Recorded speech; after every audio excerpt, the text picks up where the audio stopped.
दर्शकवृन्द फेरि पनि यहाँलाई हार्दिक स्वागत गर्न चाहन्छौँ।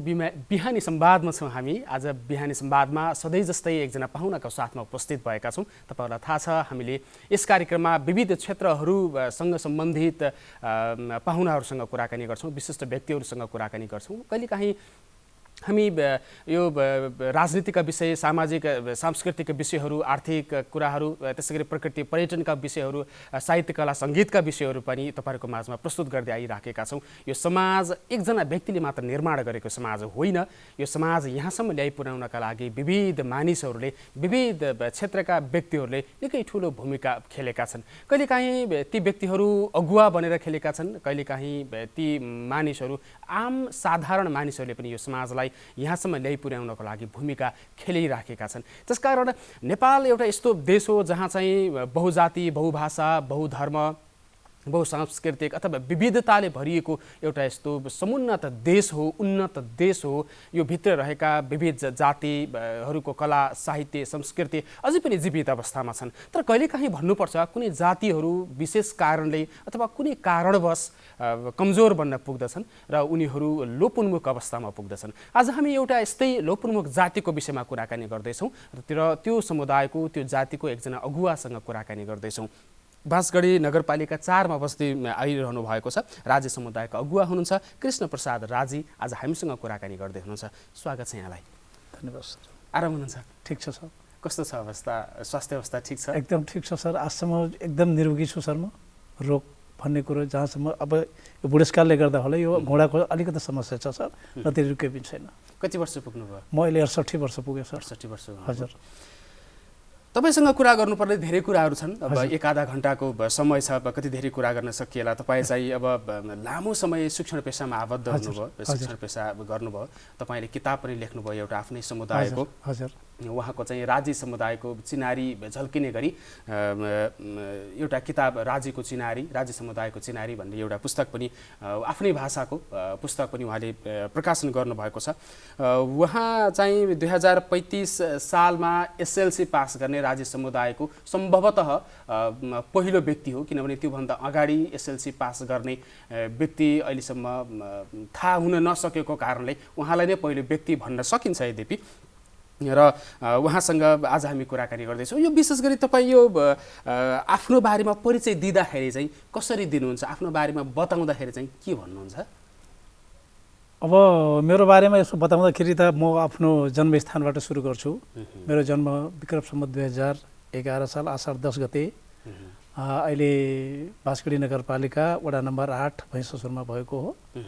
र मेरो जीवनकाल भनेको लगभग 6 वर्षसम्म त राम्रै बित्यो सर मेरो। त्यसपछि अलिकता मतलब 7 वर्षको उमेरदेखि आजसम्म मेरो जीवन सङ्घर्षमै बितिराखेको छ सर है। लगभग 7 वर्षको उमेरमा मेरो बुवाले त्यति बेला प्रारम्भिक शिक्षा ग्रहण गर्ने, शिक्षा आर्जन गर्ने ठाउँ पनि त्यहाँ हाम्रो जुन ठाउँमा म जन्मिएँ त्यो ठाउँमा कहीँ पनि एउटा कपरी क पढ्ने विद्यालय कहीँ पनि ठाउँ थिएन। कि सदरमुकाम गुलेरिया जानु पर्थ्यो कि बाँकेको नेपालगञ्ज जानु पर्थ्यो सर। अनि त्यति बेला मेरो बुवाले के गर्नुभयो भने एकजना जमिनदार नेवार हुनुहुन्थ्यो, यहाँ नेपालगञ्ज गडेनपुरको एकजना नेवार जातिको मान्छे हुनुहुन्छ। त्यो महिषासुरमा जग्गा थियो र उहाँकै घरमा लगेर मेरो बुवाले 7 वर्षको उमेरमा लगेर राखिदिनु भयो। र म त्यो 7 वर्षको उमेरदेखि उहाँको मैले सकेको काम लगभग भन्दाखेरि बुहारी जस्तै भयो सर। म 4 बजे म उठ्नु पर्थ्यो। त्यो हजुरले आफै कल्पना गर्नुहोस् त्यो पीडा ममा कति थियो होला। म 7 वर्षदेखि लिएर 12 वर्ष 5 वर्षसम्म मैले उहाँको भाँडा माझेर मैले पढेँ सर। तर पनि तपाईँले पढ्ने अवसर प्राप्त गर्नुभयो, किनभने त्यो एउटा दुर्लभ अवस्था पनि थियो, किनभने तपाईँका समुदायका धेरै मानिसहरू शिक्षाबाट वञ्चित थिए। तर पनि तपाईँले पढ्न पाउनुभयो। त्यो नै एउटा महत्त्वपूर्ण कुरा थियो त्यो समयको लागि। यद्यपि त्यो त्यति जायज काम चाहिँ थिएन, किनभने त्यति बेला सबैले पढ्न पाउनुपर्ने अधिकार त्यति धेरै स्थापित पनि भइसकेको थिएन। त्यस कारणले पनि तपाईँले पढ्न पाउनुभयो र त्यसले नै तपाईँको जीवनको बाटोलाई चाहिँ परिवर्तन गर्यो होइन? गर्यो सर। त्यसपछि अब अगाडि बढ्छु सर। अनि त्यसपछि त्यहाँ मलाई साह्रै कठिन भयो सर। मैले बिहान उहाँहरूले खाएको भाँडा टिफिनमा त्यो उहाँको घरभन्दा केही टाढा थियो, 200-300 मिटर जति। सबै साथीहरू टिफिन भएपछि खेल्नुहुन्थ्यो, म खुर्र दौडेर आएर त्यो बिहानका ती जुठा भाँडाहरू माझेर फेरि दौडेर विद्यालय पुग्थेँ। त्यसरी त्यो अवस्था मेरो बुवाले त्यसपछि सहन सक्नु भएन। मैले जब मलाई बच्चा पढाउनु नै छ भने म अन्यत्र कसैको घरमा राखेर पढाइदिन्छु र त्यहाँका नेवार समुदायले पनि भन्न थाले तपाईँको छोरालाई साह्रै दुःख भयो, जसले पनि भन्न थाल्यो उसले मेरो घरमा राखिदिने। अब त्यो त अब कहाँसम्म उहाँहरूले अब म प्रति देखाएको चाहिँ सहानुभूति थियो। अब त्यो चाहिँ त्यसपछि बुवाले मलाई भन्नुभयो, ल बाबु अब यो घरमा चाहिँ म राख्न दिन्न, बस्न दिन्न, म घर आइहाल। अनि गाउँबाट लडी गएको थियो सर, मैले आफ्नो झोला किताबहरू बोरी बिस्तरहरू बोकेँ आइहालेँ। अनि 22 सालदेखि मेरो पढाइ भनेको 29 सालसम्म ग्याप हो सर, 7 वर्ष है। अनि त्यसपछि अब बुवाले मलाई के भन्नुभयो भने अब 25 सालतिर एकजना केटी हेर्नुभयो मेरो लागि बुवाले। अनि उहाँले के भन्नुभयो भने बाबु तैँले त बिहा गर्नुपर्छ।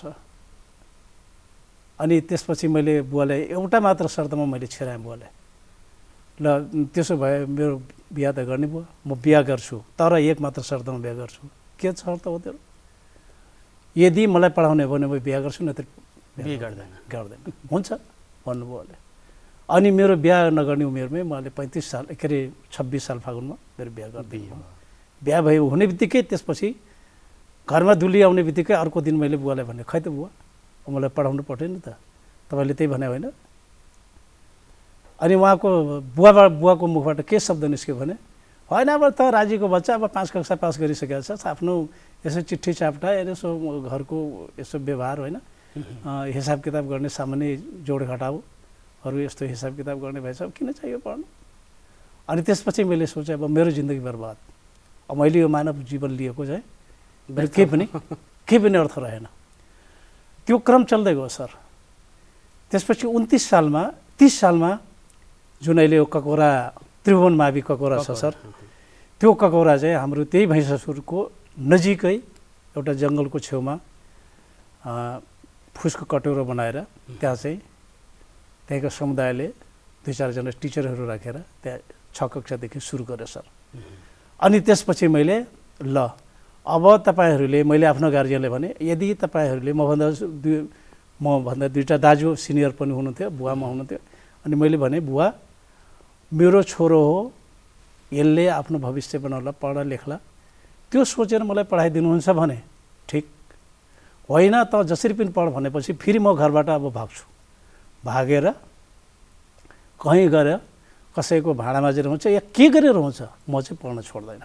अनि घरबाट मसँग अब के थियो है 150 रुपियाँ के थियो अब त्यो, अनि त्यो पैसा अब बुढीले त्यो कुखुरा सुखुरा पालेको त्यही बेचबाच गरेर म चाहिँ नेपालको जाँदा 6 किताब लगेर म चाहिँ 30 सालको फागुनमा म भर्ना भइहालेँ सर।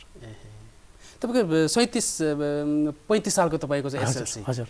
त्यसभन्दा अगाडि तपाईँको समुदायमा एसएलसी पास गर्ने सम्भवतः कोही थिएन? नै थिएन सर। म दावाका साथ भन्छु, कसैले यो राज्यले खोजी नीति गरे पनि म ठोकुवाका साथ भन्छु, म भन्दा अगाडि चाहिँ पाउनुहुने एसएलसी सधैँ थिएन सर। त्यति बेला पढ्ने चाहनै थिएन राज्य समुदायमा। अहिले कस्तो छ पढ्ने समुदाय? जस्तो तपाईँको समुदायमा शिक्षाको अवस्था चाहिँ कस्तो छ? शिक्षाको अवस्था त एकदम न्यून नै छ सर। अब एक त अब आर्थिक अवस्था पनि कमजोर छ सर राज्य समुदायको। अब पहिला अब फिरन्ती अवस्था जस्तो होइन, अब त्यति अब त्यो जग्गा आर्थिक अवस्था पनि तिनीहरूको कमजोर, एक ठाउँमा अब थाहै बसोबास नहुने होइन, अब बसाइसराइ यसरी राख्ने त्यो अवस्थाले गर्दाखेरि अब त्यो स्थायित्व नभएको कारणले पनि अब यी सबै कुराहरूमा सपछि परेको हुनसक्छ सर। त्यस्तै थियो। जस्तो अहिले पनि तपाईँहरूको जनसङ्ख्याकै विषयमा कुरा गर्ने हो भने पनि 2068 सालको जनगणना अनुसार 2542 जना हुनुहुन्छ तपाईँहरू, र अहिले यो देशले पनि यो जातिलाई चाहिँ लोपोन्मुख जातिको रूपमा चाहिँ सूचीकृत गरेको छ। यो पहिलेदेखि अहिलेसम्म तपाईँले यो समाजको यो समुदायको अगुवा भएको हुनाले चाहिँ यो समाजको जनसङ्ख्याको वृद्धि दरको कुरा गर्दाखेरि अथवा यो समुदाय चाहिँ फैलिँदै गइरहेको छ कि खुम्चिँदै गइरहेको छ? यो चाहिँ लगभग यो त्यति फैलिएको जस्तो पनि लाग्दैन सर। मैले खुम्चिएको जस्तो लाग्छ मलाई सर। जस्तो यो समुदायको बारेमा भन्नु पर्यो भने यो कस्तो जाति हो अथवा यो कस्तो समुदाय हो राजी भन्नाले? भने यो तपाईँले यो समुदायको बारेमा जानकारी दिन चाहनुभयो भने, जस्तो यो थारूको आफ्नै समुदाय छ भन्नाले त्यसको आफ्नै कल्चर छन्, आफ्नै सांस्कृतिक विषयहरू छन्, मगरको एउटा छुट्टै छ, अनि विभिन्न समुदायको आफ्नै पहिचान संस्कृतिका कुराहरू छन् भने राज्य समुदाय चाहिँ त्यसभन्दा कतिको फरक छ अथवा कतिको छुट्टै छ त्यो भाषा, कला, साहित्य, संस्कृतिको हिसाबले? अब यो भाषा, संस्कृति यो कलाको बारेमा चाहिँ अब लगभग यो धेरै लोप भइसक्यो सर। जस्तो भन्यो हामीहरूको पिँढी, हामीभन्दा पहिला जो पहिलाका पिँढीहरू थिए नि, उनीहरू नाच्ने, गीत गाउने त्यस्ता संस्कार संस्कृतिहरू थियो। तर अब यो युवा पिँढीहरूले लगभग त्यो छोडिसकेको छ, अब छँदै छैन। एउटा अब यो आज चाहिँ राज्यले एउटा राज्यलाई चाहिँ एउटा भाषाको चिनारी मात्र यो रहेको छ। भोलि यो सायद राज्यले यही भाषाकै आधारले आज राज्यहरूलाई यो सामाजिक सुरक्षा भत्ता पनि दिइरहेको छ। नत्र अब पहिरनको सवालमा भन्नुहुन्छ भने अब पहाडीले पनि अब एउटा पैन्ट र एउटा सर्ट भिडेको छ, अब राज्यले पनि त्यही भिडेको छ। आफ्नो जो पहिरन हो नि त्यो त लगभग छुट्टै विशिष्ट खालको पोसाक छैन त? छैन, अहिले छैन सर। पहिला थियो, अहिले चाहिँ लोप भयो। अब पहिले जस्तो मैले भनिहालेँ नि, अब पहाडतिर बस्ने धडो कछारहरू बान्ने, अनि त्यसपछि आमा बाजेबोजूहरूले चाहिँ धोती फरियाहरू लाउने, पड्काहरू बान्ने, घलेकहरू लाउने, अनि यहाँ कपले बान्ने, त्यस्तो चाहिँ चलन थियो। तर अहिले चाहिँ त्यो छैन। अब आजकल त अब यो अलिकता अन्य जातिहरूको त्यो उसले वेशभूषाले पनि त्यो संस्कार र कल्चरहरू बिस्तारै यो चाहिँ उनीहरूको लोप, एउटा पहिचानको रूपमा एउटा भाषा मात्रै रह्यो सर। अब यो पनि एकदम लोप हुने अवस्थामा गइरहेको छ।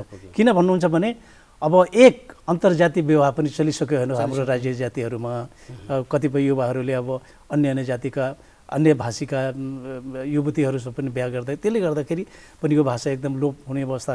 यसको लागि चाहिँ राज्यले विशेष पहल कदम चालिदिनुपर्छ, नत्र यो राज्य भाषा चाहिँ एकदम लोप हुने अवस्थामा गइरहेको छ। राज्य समुदायका सबै मानिसहरूले यो भाषा बोल्न सक्छन् कि कतिलाई चाहिँ आउँदैन? यो लगभग जो अब मसितका जो छ नि, मेरो उमेर दाउलेका एकदम बोल्छन्। जो अब यो पुस्ता जुन छ नि, अब अहिलेको जुन भन्नु छ 18-20 वर्ष 15-16 वर्षका जो युवा युवतीहरू छ नि, लगभग यिनीहरूले भाषा छोडिसकेको छ। यसको लागि मैले यति पहल कदम गरिरहेको छु, तर पनि म चाहिँ सफल हुन सकिरहेको छैन सर। त्यसैको लागि मैले एउटा अब यो कथाहरू, कविताहरू, अनि यो मैले एउटा यो ग्रामर तयार गर्न पनि मैले खोजिरहेको छु सर। जस्तो यता राज्य भाषा, यता नेपाली, राज्य भाषा नेपाली, अबाट लिएर गेसम्मको अक्षरबाट तयार हुने जुन शब्दहरू छ त्यो शब्द मैले तयार गरेर राखेको छु सर। तर त्यो छाप्न मैले चाहिँ धेरै कोसिस गर्दा अलिकता आर्थिक अभावको कारणले गर्दाखेरि वर्षले एउटा सानो कार्यक्रम यो नेपाल प्रज्ञा प्रतिष्ठानले राखेको थियो सर नेपालगञ्जमा, यो फागुन कतिदेखि कति गतेसम्म। अनि मलाई त्यहाँ पनि बोलाएको थियो, मैले त्यहाँ जाने अवसर पनि पाएँ। अनि उहाँहरूले धेरै मसँग कुरो राख्नुभयो। ठिक छ कृष्णजी, बडा खुसी लाग्यो होइन। र तपाईँसँग जति पनि सामग्री रहेछ तपाईँ एकपल्ट काठमाडौँ हामीलाई उपलब्ध मात्र गरिदिनुहोस्, तपाईँले 1 पैसा चाहिँ खर्च हुन, हामी चाहिँ पुरै तयार गर्थ्यौँ। अब त्यही काठमाडौँसम्म पनि मैले पुग्न सकिरहेको छैन सर। समस्या यस्तो छ। अब यो हेर्नुहोस्, अब भोलि मेरो एउटा अब राज्यले जुन सामाजिक सुरक्षा भत्ता दिइरहेको छ नि, जस्तो अब भोलि चाहिँ राज्यले सोध्देला तपाईँ के जाति, म राज्य हो, तपाईँसँग के पहिचान छ त? पहिचान हुनु पऱ्यो नि त राज्यको होइन। के पहिचान छ? भाषा। के भाषा? ल भाषा बोल्नुहोस् त, आउँदैन। अनि के पहिचान रह्यो त? आफ्नो यतातिर संस्कार संस्कृति पनि वेशभूषा पनि हरायो, अनि भाषा पनि आउँदैन भने त राज्य भन्ने कसरी भन्ने त? राज्य केही पहिचान त हुनु पऱ्यो नि। भोलि यही समस्या आउँछ सर। भोलि राज्यले एउटा त्यो भाषा लोप भयो भने राज्य कसरी राज्य भन्ने त? एकदम पहिचान त हुनु पऱ्यो नि सर। जस्तो तपाईँको जस्तो अरू जस्तो भाषाको कुरा एउटा छ, भाषाको कुरा यो अत्यन्तै महत्त्वपूर्ण विषय त छँदै नै छ। अनि जस्तो तपाईँको विशिष्ट खालको पेसाहरू, जस्तो वादी समुदायको छुट्टै पेसाहरू छ, मगर समुदायको छुट्टै पेसा थियो पहिला, यस्तै पेसा अथवा व्यवसाय त्यस्तो केही छ कि छैन? अब अहिले छैन। पहिला पेसा भनेको हामीहरूको नदी किनारमा बस्ने है, र मैले त्यो किताबको माथिकै कभरमा मैले त्यस्तो चिन्ह, मैले त्यस्तो सङ्केत दिएको छु। जस्तो अब माछाहरू तस्बिर दिएको छु, जस्तो माछाहरू मार्ने, अनि भिरमौरी, अनि मौरीहरू काट्ने, त्यस्तो। तपाईँहरू त आदिवासी, त्यसमा पनि तपाईँ चाहिँ प्रकृति पूजक हो होइन? जस्तो तपाईँको उत्पत्तिको हिसाबले तपाईँले चाहिँ के कुराहरू थाहा छ त्यो बारेमा थोरै जानकारी गराउनुहोस् न। जस्तो राजी समुदायको उत्पत्ति कहाँ भयो, उनीहरू कहाँबाट विस्तारित हुँदै बर्दिया, बाँके, बर्दिया त्यसै गरी सुर्खेतका लगायतका जिल्लाहरूमा चाहिँ कसरी आइपुगे भन्ने कुरा एउटा लामो कथा होला, लामो कालखण्ड होला। त्यसमध्येमा तपाईँलाई चाहिँ के कति कुराहरू थाहा छ? अब हेर्नुहोस्, मैले मेरो बुझाइअनुसार किन भन्नुहुन्छ भने यो हामीहरूको जति पनि यो हामीहरूको जुन राज्यहरूको यस्ता 2-4 शब्दहरू जुन छ नि त्यो हाम्रो यो मतलब यो मध्यपश्चिमको र सुदूरपश्चिमको के त्यहाँका आदिवासीहरूसँग, त्यहाँका स्थानीय बासिन्दाहरूसँग हाम्रो लगभग केही कुराहरू मिल्छ कि सर। त्यसो भएको हुनाले मैले उद्गम स्थान भनेको त्यो जुन राज्यको चिनारी भन्ने पुस्तकमा जुन लेखेको छु सर, त्यसमा मैले उद्गम स्थान भनेको जस्तो रुकुम, रोल्पा, सल्यान, प्युठान सल्यान र त्यसपछि गएर दैलेख र अछाम, यो 4-5वटा जिल्ला मैले त्यहाँ सङ्केत दिएको छु। किन भन्नुहुन्छ भने यो जति पनि कैलालीतिरका राज्यहरूको जुन उनीहरूको बोल्ने शब्द, उनीहरू उच्चारण गर्ने शब्द र हामीहरूको यतातिरका राज्यहरूको शब्दमा के भिन्नता छ। उनीहरू लगभग त्यो अछाम डोटी तिरका मान्छेहरूको टोनसँग उनीहरूको शब्द उच्चारण मिल्छ भने हामीहरूको पूर्वतिर यो रुकुम रोल्पातिरका जुन बोल्ने त्यहाँका स्थानीय व्यक्तिहरू छन् कि आजसम्म, जस्तो अब उनीहरूले अब सरले कति याद गर्नुभयो, दाङमा बसेको मान्छे यो रुकुम रोल्पा सल्यानतिरको मान्छेले आमा बुवाले ज्याबा भन्छ, याद गर्नुभएको छ सरले। हामीले पनि ज्याबा नै भन्छौँ। अझ पनि हामीले घरमा अब मेरो बाबु छ, आफ्नो आमाले जय भन्छ, मलाई बा भन्छ। आमालाई जय भन्ने जय, हजुर, बाबालाई बा, त्यही नै भन्छ हामीले। र त्यही नै यो यतातिर बोल्ने भएको हुनाले हामीहरूको उद्गम स्थान भनेको रुकुम रोल्पा सल्यान र दैलेख र यता चाहिँ अछाम, यतातिरको यो 4-5वटा जिल्लालाई मैले सङ्केत त्यो मैले किटेर त्यसरी मैले भनेको छु। त्यसमा तपाईँ चाहिँ अहिले चाहिँ यो बाँसगढीमा बस्न थालेको चाहिँ कति पुस्ता भयो अथवा कहिलेदेखि हो भनेर भन्न सकिन्छ? भन्न सकिन्छ त। मैले अघि नै सरलाई भने 1967मा हामीहरूको दाङबाट बर्दी आउनुभयो बुवाहरू र 1967मा आइसकेपछि अहिले साबिक बाँसगढी को वडा नम्बर 8 को बेलौली भन्ने ठाउँमा बस्नुभयो उहाँहरू, बेलौली। र त्यसपछि 67 भनेपछि 23-5-28 लगभग 28 वर्ष बेलौलीमा बस्नुभयो र 1995 सालदेखि अहिले त्यही बाँसगढी नगरपालिकाको वडा नम्बर 8 भैँसासोरमै हामीहरूको बसोबास छ। भनेपछि अहिले 79-84 लगभग 83-84 वर्ष हाम्रो भयो। त्यही भएर तपाईँहरू चाहिँ दाङबाट यतातिर सरेको तपाईँलाई याद छ? दाङभन्दा पहिलाको तपाईँलाई भन्नाले याद त हुने कुरा त भएन कि, तर थाहा भएको कुरा भन्नाले अब आफ्नो अध्ययन अनुसन्धानले पुर्खाहरूले भनेको आधारमा थाहा भएकै कुराहरू हो। र यो समुदाय चाहिँ अहिले पछिल्लो समयमा चाहिँ थारूहरूसँग उसको लवाई खवाई पहिचानका कुराहरू त्यसै गरी बोलीचाली जीवनशैलीका कुराहरू रहनसहनका कुराहरू मिल्न खोजेको देखिँदो रहेछ बाहिरबाट। हजुर मिल्न चाहिँ खोज्छ तर भाषा ठ्याक्कै चाहिँ भाषा मिल्दैन। फेरि भाषा मिल्दैन, विवाह संस्कारमा पनि मिल्दैन। उहाँहरू र हाम्रोमा फरक पर्छ। विवाह संस्कार कस्तो छ तपाईँ? विवाह संस्कार अब अहिले त अब लगभग अब जस्तो त अब मन्दिरमा गएर गरिदिने, अब कसै भागी विवाह, तर पहिला चाहिँ अलिकति लामो हुन्थ्यो सर हामीहरूको विवाह। लगभग 4-5 दिनै लागिहाल्ने एउटा बिहे गर्नलाई त्यस्तो चाहिँ थियो। तपाईँको चाहिँ एउटा मागेर हुने भयो, एउटा चाहिँ तानेर पनि बिहे हुन्छ, भागेर पनि बिहे हुन्छ, 3 प्रकारको बिहे हुन्छ भनिन्छ रहेछ। त्यति बेला तानेर पनि बिहे गर्थ्यो सर। कतिपय हामीले सुनियो त्यो बचपनमा। तानेर भन्दाखेरि अहिलेको सिचुएसनमा त्यो अपहरण गरेर बिहे गर्ने, अपहरण गरेर त्यसरी पनि चल्थ्यो हामीहरूको। तर अहिले चाहिँ त्यो छैन, त्यो अहिले चाहिँ वर्जित नै छ। त्यसले त्यो विभिन्न समुदायहरूमा पनि देखिन्छ, त्यो अहिले चाहिँ वर्जित गरिएको छ। र विशेष यो बिहेका चाहिँ के हिसाबले चाहिँ फरक छ? त्यो 4-5 दिनसम्म चाहिँ के कुरा हुन्थ्यो थाहा छ तपाईँलाई? अब त्यो मैले किताबमा लेखेँ, अलिकति लामो हुने भयो सर। एकदम छोटकरीमा भन्दाखेरि जस्तो अब हामीहरूको विवाह चाहिँ लगभग आइतबार सोमबारदेखि सुरु हुन्थ्यो सर है। सोमबारमा गएर त्यो अब पाट टिप्ने भन्थ्यो, पाट टिप्न जान्थे। अनि त्यहाँ पाट टिप्नुभन्दा अगाडि एउटा पिपलको बुटमा 7 फनको डोरी सेतो चोखो त्यो सेतो धागोले बानिन्थ्यो। अनि बानिसकेपछि बल्ल चाहिँ पाट टिप्ने हुन्थ्यो। पाट चाहिँ प्रायः चाहिँ धेरै जस्तो यो भर्ला पात भन्छ नि, मालुवाको पात, त्यो टिपेर ल्याउँथे। र त्यो बोकेर ल्याइसकेपछि यहाँ चाहिँ त्यसलाई चाहिँ अब पर्छिने त्यसलाई स्वागत गर्ने चलन थियो। महिलाहरू मादर सादर बजाएर अनि त्यो स्वागत गरिसकेपछि बल्ल त्यो भित्राइन्थ्यो। अनि मङ्गलबार चाहिँ त्यो केटालाई दुल्हालाई त्यो खोला अथवा नदीको छेउमा खोला नदी नभए कुवा इनारको छेउमा लगेर पिर्कामा बसालेर कपाल खौरिन्थ्यो र त्यो कपाल खौरिँदाखेरि त्यो दिदीबहिनीहरूले टपरी लिएर राख्थे। त्यो कपाल खौरिएको कपाल चाहिँ भुइँमा नझर्न दिकन बाहिरबाट त्यो माथि नै दिदीबहिनीहरू टिपेर एउटा टपरीमा राख्थे र पछि चाहिँ लगेर खोलामा सिलाउँथे। अनि त्यो रात चाहिँ गएर त्यो दुल्हालाई रातभरि चाहिँ त्यो सेतो पहिरनमा झामा जस्तो कपडामा या फेटा गुठेर सेतै कपडा फेटा गुठेर अनि त्यसरी रातभरि राखिन्थ्यो र बुधबार चाहिँ बल्ल केटी दुलै लिन प्रस्थान हुन्थ्यो। अब कति टाढा हो, पैदलै हिँड्नु पर्थ्यो सर। जस्तो मेरै बिहा भन्ने भने म सानो सिरी जोले यो मधुबन नगरपालिकामा ल्याएर बसाएको छ नि, अहिले सानो सिरी त्यति बेला यो 40 सालमा निकुञ्ज घोषणा भएपछि त्यो बस्तीले उठाएर यहाँ अहिले सानो सिरीमा ल्याएर त्यहाँबाट मैले बिहा गरेको थिएँ सर। लगभग खाना खाएर एक दिनकै बाटो थियो, त्यसरी मैले बिहा गर्नुभयो। यो चाहिँ लामो नै हुँदैन, लामो हुने भन्छ।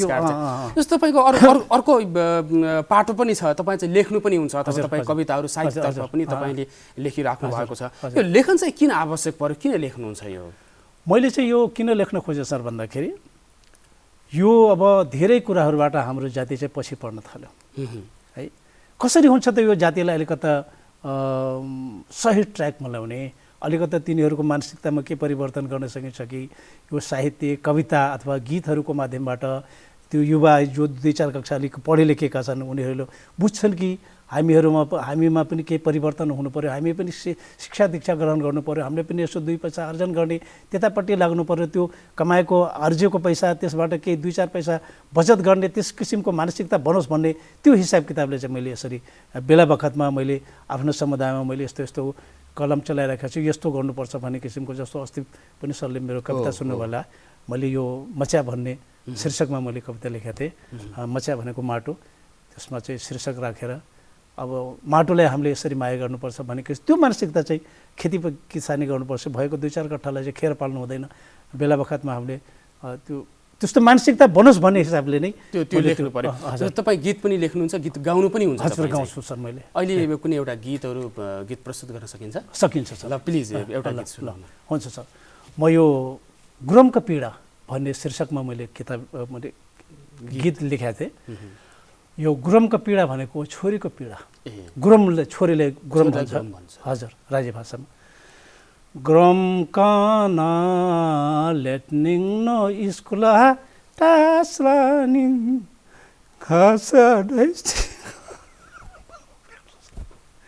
ठिक छ, तपाईँ गाउँदा गाउँदै ठिक छ सर, म गाउँछु।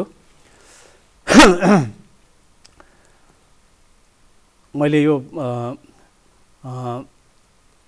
ग्रम काना लेटनिङ नो स्कुल टास्लानिङ घाँस डैसिङ बामाइला जन्मायङ हो साडै ग्रम कना आहु खैकी बेड भाभङ्गै ग्रम जाति कना ग्रम कना यही नै भयो।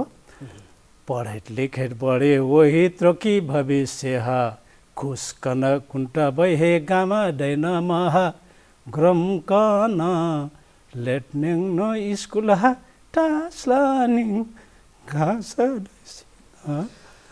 ओके भाइ, यहाँलाई धेरै धेरै धन्यवाद। यो छोरीमाथिको जुन एउटा पीडा छ त्यो पीडा चाहिँ व्यक्त गर्ने बेलामा तपाईँ भावुक पनि हुनुभयो। किनभने हाम्रो जुन जीवन छ त्यो जीवनमा हामी धेरै पटक रोएका छौँ, धेरै पटक अप्ठ्यारो सिचुएसनमा परेका छौँ। ती कुराहरू व्यक्त गर्दाखेरि कतै न कतै हामी चाहिँ भावुक हुन्छ, त्यो कुराले भित्रदेखि छोइदिन्छ पनि। अब यो किन मैले भावुक भएँ भन्दाखेरि त्यो छोरी अझ पनि हामीहरूको जो राई समुदाय जुन छ छोरीहरूप्रति एकदमै छोरीलाई पढाउनु हुन्न भन्ने किसिमका मानसिकता त्यो बनेको हुनाले नै यस्तो चाहिँ जो पढे लेखेका युवाहरू हुनुहुन्छ उहाँप्रति अलिकता त्यो मानसिकता फेरबदल होस् भन्ने हिसाबले म यो गीत मैले लेखेको हो सर। छोरीलाई अब यसको नेपाली मैले उल्था गरिदिन्छु सरलाई एकदम है। छोरीलाई पठाउँ अब स्कुलमा नलगाउनुहोस् घाँस र दाउरामा। बाबुआमाले नै जन्माएका हुन् छोरा र छोरीलाई, किन गर्नुहुन्छ भेदभाव हामी छोरी जातिलाई है। छोरीलाई पठाउँ अब स्कुलमा नलगाउनुहोस् घाँस र दाउरामा। अन्तिममा पढेट लेखेट बढे वही पढे लेखे ठुली हुन्छ भोलि भविष्यमा अन्धकारलाई नष्ट गरिदिनेछौँ गाउँ र घरमा भन्ने लास्ट पोइन्ट। अनि छोरीलाई पठाउँ अब स्कुलमा। त्यो यस्तो लेख्दाखेरि नै लेख्दा अब यहाँ गाउन त मेरो भावुक नै भइहाल्यो सर, तर लेख्दाखेरि पनि मेरो आँसु खसिहाल्छ कि सर। म त्यो कविताहरू पनि मैले त्यसै लेखेको छु सर, लेखहरू पनि त्यस्तै लेखेको छु, एकदमै भावुक भइहाल्छु सर म। यो छोरीको इस्यु कस्तो के भन्छ भने एउटा पुरुष शिक्षित हुनु भनेको त्यो आफै एकैजना मात्रै पुरुष शिक्षित हुन्छ, तर एउटा महिला शिक्षित भयो भने त्यसको परिवार शिक्षित हुन्छ भनिन्छ कि। त्यस कारणले पनि महिलालाई चाहिँ शिक्षामा प्रेरित गर्नु अझ जरुरी छ। अझ त्यसमा पनि तपाईँको जुन समुदाय छ त्यस्ता समुदायहरूको लागि यस्ता विषयहरू अत्यन्तै महत्त्वपूर्ण मानिन्छन्। तपाईँको अर्को विषयलाई म फेरि कोट्याउन चाहन्छु। तपाईँ लामो समय शिक्षण पेसा गर्नुभयो, यो कस्तो रह्यो? यो ती लामो समय पढाउँदाखेरिको जीवन चाहिँ कस्तो रह्यो? यसो अहिले आएर मूल्याङ्कन यो त लगभग भन्नुहुन्छ भने यो शिक्षक जीवन पनि मेरो लगभग धेरै सङ्घर्ष भयो सर। किन भन्नुहुन्छ भने मेरो जो नियुक्ति जुन कार्यरत मेरो कर्मथलो हो माछाड विद्यालय भनेको भैँसासुरबाट लगभग के नै भए पनि लगभग 3.5-4 किलोमिटर थियो होला सर। एक वर्ष त मैले पैदल पढाएँ सर, पैदल पुगे, पैदल त्यो भैँसासुरबाट सोझै पश्चिम निस्किन्थेँ जङ्गलको बाटो हुँदै, अनि एकैचोटि माछाडको उत्तर खेतमा निस्किन्थेँ म। तर पनि त्यहाँका स्थानीय शिक्षकहरूभन्दा म 5-10 मिनट 15-20 मिनट म अगाडि नै पुग्थेँ, के मर्निङ क्लास के डे क्लास। एक वर्ष त मैले पैदल पढाएँ सर। त्यसपछि दोस्रो वर्ष मैले साइकल किनेँ, अनि 7 वर्ष मैले त्यहीँबाट अप डाउन गरेँ। लगभग 37देखि 44 सालसम्म मैले अप डाउन गरेँ। तर पनि त्यहाँका स्थानीय सरहरूभन्दा म पछि परेन, किनभने म आफ्नो कर्तव्यनिष्ठ रहेँ। कसैले पनि म त्यति करिब 36-37 वर्ष मैले टिचिङ गरेँ, तर मेरो बारेमा कसैले पनि टिका टिप्पणी गर्ने मौका पाएन सर। राजी सर यस्तो, राजी सर उस्तो। अझ पनि मेरा विद्यार्थी पढाएका अहिले शाखा अधिकृतसम्म भइसकेका छन्।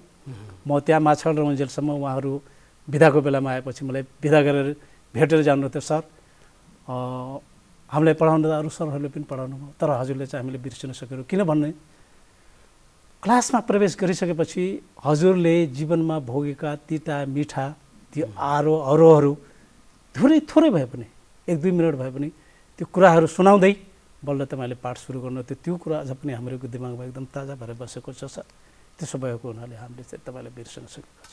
त्यो कति महत्त्वपूर्ण हुँदो रहेछ होइन त्यो कुरा। हजुर, एउटा म एकदम खुसी हुन्छु सर त्यो आफूले पढाएका विद्यार्थीहरूले पनि भेट्दाखेरि।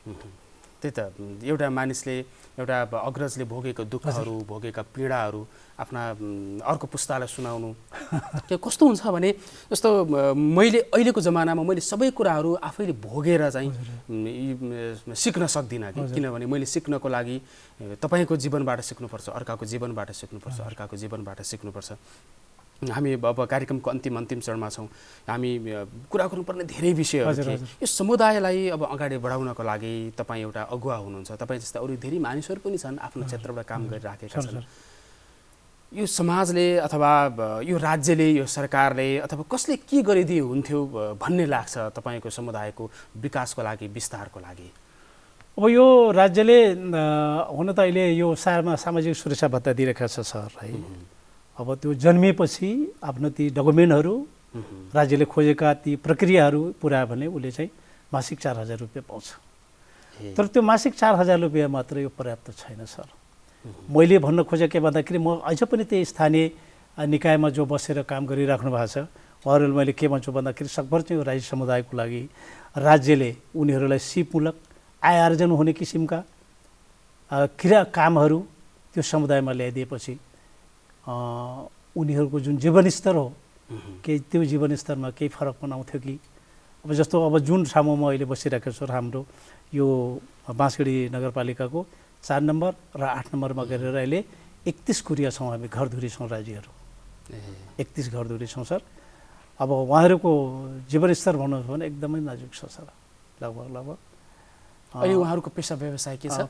पेसा व्यवसाय के हुन अब त्यो कसैसँग त्यो 2-4 कट्ठा जग्गाहरू त्यो राज्यले अब त्यो सुकुम्बासीबाट यसो प्राप्त गरेर त्यसैबाट आफ्नो जीवनको गुजाराहरू कोही इन्डियातिर जाने अनि 2-4 महिना कामसाम गर्ने अब त्यसरी नै गुजारा चलिरहेको छ उहाँहरूको जीवन।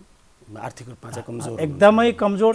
अब भन्नुहुन्छ भने यो राजी जाति भनेको हरेक कुरामा पछाडि परेको, राजनैतिक क्षेत्रमा भन्नुहुन्छ एकदम पछि छ, सामाजिक क्षेत्रमा भन्नुहुन्छ पछि छ, आर्थिक क्षेत्रमा भन्नुहोस् पछि छ, शैक्षिक क्षेत्रमा भन्नुहोस् पछि छ, हरेक कोणबाटै यिनीहरू पछि छ। हेर्नुहोस्, अब राजनीतिक कार्यकर्ताहरूले पनि के गर्दै भन्नुहुन्छ भने तपाईँको यो जातिले एउटा मतदाताको रूपमा मात्र प्रयोग गरिदियो, हेर्नुहोस् एउटा भर्याङको एउटा सिँढीको रूपमा मात्र प्रयोग गरिदियो होइन। भोलि चाहिँ यो जातिलाई पनि हामीले लगिदिनुपर्छ जस्तो भन्नु छ, अहिले भान्जा आउनु भएको छ, अब यस्ता यस्ता युवालाई पनि कमसेकम मौका दिएपछि होइन राजनैतिक क्षेत्रमा पनि। होइन हामी त अब बुढो भइयो सर, हामीहरू त अब त्यो चलफिर पनि गर्न सक्दैनौँ, एउटा घरमा बसेर होइन आफूभन्दा तल्लो युवाहरूलाई बाबु यसो गर्नुपर्छ भने एउटा नैतिक शिक्षा मात्र दिने त्यति मात्र औकात हामीसँग रह्यो सर, न कि हामी अगाडि बढ्ने कुनै त्यस्तो राजनीतिक क्षेत्रमा लाग्ने कोही काम गर्ने कोही अब त्यो बलबौसार तागत शरीर पनि अब बिस्तारै घट्दै गयो। अब त्यति बेला त उमेर अवस्था थियो सर, अब है अब के गरिएन जीवनमा त्यो त आफूलाई थाहा छ सर है, सबै थोक गरियो भनेपछि अब यस्तो गरिदिएपछि राज्यले चाहिँ लगभग समुदायको लागि हित हुन्थ्यो होला सर। हस्, आजको कार्यक्रममा आइदिनु भयो, तपाईँसँग कुरा गर्नुपर्ने धेरै विषय थिए, छुटे र आजको यो पहिलो श्रृङ्खला थियो तपाईँसँगको, र कुनै समय मिल्यो भने फेरि अर्को श्रृङ्खला पनि तपाईँहरूसँग गर्ने हामी कोसिस गर्नेछौँ। र आजको कार्यक्रममा आइदिनु भयो यसको लागि यहाँलाई धेरै धेरै धन्यवाद। हस् सर, म पनि यो एनटिभी कोहलपुर परिवार प्रति म आभारी छु। म एकदम हृदयदेखि नै यहाँहरूप्रति चाहिँ नमन गर्न चाहन्छु र यो कोहलपुर एनटिभीको कोहलपुर एनटिभीले शिखर चुम्न सफल होस् र भविष्यमा उत्तरोत्तर प्रगतिको शुभेच्छा राख्दै यहाँसँग बिदा हुन्छु। हस्त, नमस्कार, धन्यवाद। आज हामी कुराकानी गऱ्यौँ राजी समुदायका अगुवा कृष्ण प्रसाद राजी। उहाँ चाहिँ सेवानिवृत्त शिक्षक हुनुहुन्छ, उहाँ चाहिँ लेखक र कवि भनौँ अथवा गीतकार भनौँ अथवा कलाकारिताको क्षेत्रमा पनि उहाँको निकै ठुलो भूमिका छ। विशेष गरी समुदायको पहिचानको लागि, मुद्दाहरू उठाउनको लागि उहाँले गर्नुपर्ने जे गर्नुपर्ने थियो ती कुराहरूमा उहाँ चाहिँ सहभागी हुनुहुन्छ, ती अभियानमा लागिरहनु भएको छ। उहाँले लामो समय शिक्षण पेसामा आफ्नो जीवन बिताउनु भयो र अहिले उहाँले यो समुदायको विकासको लागि काम गरिरहनु भएको छ। र विशेष गरी 2068 सालको जनगणना अनुसार 2542 देशभरको तथ्याङ्क हेर्दाखेरि 2542 जनसङ्ख्या रहेको राज्य समुदाय नेपाल सरकारले लोपोन्मुख जातिको रूपमा चाहिँ यसलाई सूचीकृत गरेको छ। यो समुदायको विकासको लागि सरकारले केही विभिन्न कार्यक्रम योजनाहरू बनाइराखेको छ, तर ती कुराहरू पर्याप्त छैनन् भनेर कृष्ण प्रसाद राजी जस्ता व्यक्तिहरूले भनिराख्नु भएको छ। यी समुदायहरू बाँच्नु, समुदायको पहिचान, कला संस्कृति बाँच्नु भनेको नेपालको अस्तित्व, नेपालको पहिचान बाँच्नु हो, नेपालित्व हुनु हो। त्यसकारणले पनि यी यस्ता कुराहरूलाई संरक्षण गर्नको लागि पनि त्यही समुदायकै हुनुपर्छ भन्ने छैन, अन्य समुदायका अन्य भेगका मान्छेहरूले पनि यो क्षेत्रमा काम गर्न जरुरी छ। त्यो कुरालाई मध्यनजर गर्दै यी कुराहरू तपाईँको माझमा सुनाउने आज प्रयास गऱ्यौँ। आजको कार्यक्रममा सुनिदिनु हुने, हेरिदिनु हुने, आजको कार्यक्रममा सहभागी भइदिनु हुने कृष्ण प्रसाद राजी र सम्पूर्ण दर्शकहरूलाई धेरै धेरै धन्यवाद दिँदै आजको बिहानी संवादको यहीँनिर बिट मार्न चाहन्छौँ। भोलिको श्रृङ्खलामा फेरि भेट्नेछौँ। नमस्कार।